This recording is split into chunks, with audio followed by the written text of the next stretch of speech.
All right, welcome back to Sunday Sound Off. And our first hot topic of the night, is Alex Smith the quarterback to take this team to the Super Bowl? A lot of dinking and dunking going on. Tim, what do you think? Well, you know what? Alex Smith is a competitor. You know, he's a game manager. We've been talking about it all year. You know, I think these the last 11 games or last 12 games that they played in, he had a nice run. He started to throw the ball down the field a little bit more. You know, he had a kind of a patchwork offensive line all year.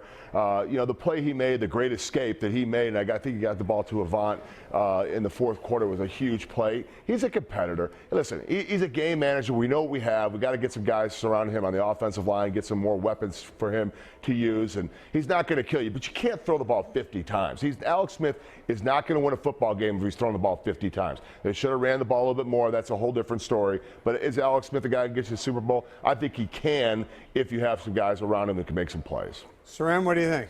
Well, look, Jeremy Maclin wasn't healthy, and I think that was a big problem for Alex Smith. He really clicked with him in the second half, really starting with that Buffalo game where Buffalo forced him to go over the top, and he did, and those two hooked up. That had been the different look for this team, and Maclin wasn't healthy. Look, Chris Conley's got to take a big step forward in this offseason. They've got to get another weapon there for Alex Smith, and then, yes, he can be a guy if you have a dominant defense, and the Chiefs had that. I think he was good enough to do it this year if Justin Houston and Tamba Hali play. Look, those two combined for 3 sacks, and that, you know, what we all talked about, the 41-14 win against the Patriots in 2014. Those guys were at their best harassing Tom Brady. They weren't there. They were really nowhere to be found in this game, and that was a major difference. The defense is not to blame. The offense has got to play better, and so it's a yes and a no. Yes, with a dominant defense. No, you're not done looking at quarterbacks. You've got to continue to look for quarterbacks and try to get better, but you can win with Alex Smith. Yeah, and Blair, I think the big question mark about him is, can he ever bring his team back from a deficit in a big, huge game to win a football game? He hasn't done that yet. No, and certainly that was the case on Saturday. Look, if your name's not Tom Brady, Peyton Manning, or Ben Roethlisberger, and you're playing in the AFC, you're not getting to the Super Bowl anyway. Those three quarterbacks have taken their teams to the Super Bowl in 12 of the last 13 years out of the AFC. And look who's in the AFC Championship game next week. Tom Brady versus Peyton Manning. Those guys have cornered the market on Super Bowl appearances from the AFC. Is Alex Smith good enough to get there? I think he is, for the reasons Saran mentioned. Defense has to be dominant. In that game at Arrowhead last year, not only did they get the great pass rush on Brady to come up with the sacks, forced 2 interceptions.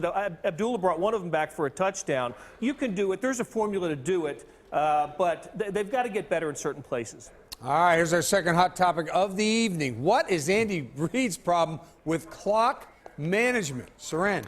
I don't know. I mean, I think he's got to give up the play-calling duties. I think it's time. We know Doug Peterson's going to be moving on to the Philadelphia Eagles.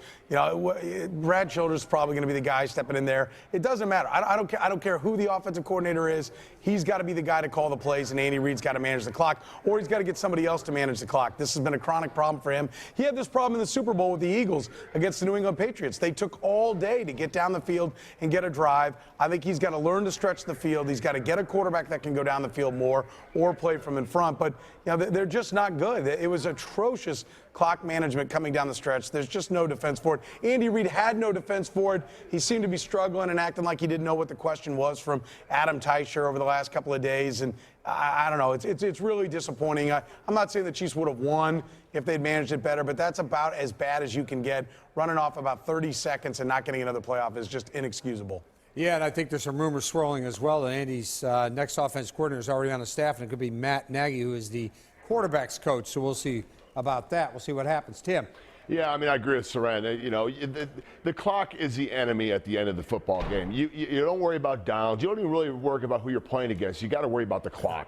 And for some reason, Andy Reid has struggled with this. It goes back to Philadelphia. I think that you got to get an offensive coordinator, call plays, let him manage the game, let him be involved defensively, let him be involved offensively, let him go and visit with players on the bench and get guys going. But, you know, the clock management was really, really poor. You know, you get the ball down inside the 1 yard line with the 31 seconds left before the 2-minute warning, and you don't get a playoff. I mean, you have to be able to do that. So, yeah, it was atrocious, but it's something we've seen a bunch. This is one of the things that the Kansas City Chiefs are certainly going to have to look at from the top down as their clock management and some of the decisions were made in that area this year. New coaching position, clock manager. Right, Blair? They huddled. What are you doing? I couldn't believe it. Huddle. And it wasn't just that. You know, it started. There's so many things that go into this. I wish Albert Wilson had gotten into the end zone when he caught the pass. He's down to 1. That started the whole thing in motion. The offside penalty that pushed the Chiefs back. They had a comedy of errors in those last few minutes, and it was just, spectacular. Chiefs haven't recovered an onside kick since 2009. Andy Reid was putting his eggs in that basket. And one other thing, as long as we're talking about the clock, I think you've got to point out, too, that this goes back to the quarterback as well. Well, what's he doing? He's got his hands over his ears, trying to hear the play as it's coming in. Hey, get open, set hut. And that's all you got to do if you're the quarterback, and just wing it out of the end zone and the clock stops. Hey, hold on, Seren. Huddle up. Huddle up. Here's our final hot topic. What is the Chiefs' biggest need moving forward? A clock manager. Anything else? That's it for me. That's it. Come on. Well, they got to need something, Blair. What do they need? Well, you know what? I don't think they need a lot. I think there's a lot of good pieces here for the Chiefs. One small area of concern of mine would be at outside linebacker. Let's see what they're going to do with Tamba Hali. Justin Houston, of course, he'll be back and presumably as good as ever. If they don't re-sign Tamba, I don't know if I like D Ford there. So I think that's where I would look first is outside linebacker. Seren? Well, the list Blair put together, that one quarterback that wasn't Brady, Roethlisberger, or Manning was Joe Flacco. And the Baltimore Ravens, they won the Super Bowl. And what they have are a couple of playmakers out there. I think if it's going to be Alex Smith, you got to find another playmaker. Get Jeremy Maclin healthy. That'll happen in time. But get another big-time playmaker out there if Alex Smith's going to be your guy. Or get better at the quarterback position so that you don't have that you don't need 6 minutes to get down the field when you got to have a touchdown.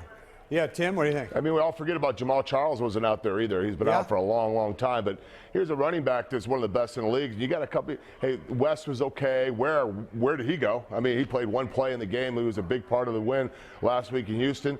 Now Davis fumbles the ball, has some issues. So, I mean, are those the answers at the running back position? Is Jamal Charles going to be completely healthy? Or should we go out and find somebody either in free agency or in the draft? You never want to draft a running back high, but you bring in an athlete who can back up and see if he can, take some of the pressure off of Jamal Charles. Now, there's nothing wrong with West, nothing wrong with Ware, but, you maybe go find another running back, a guy that can make some plays for you.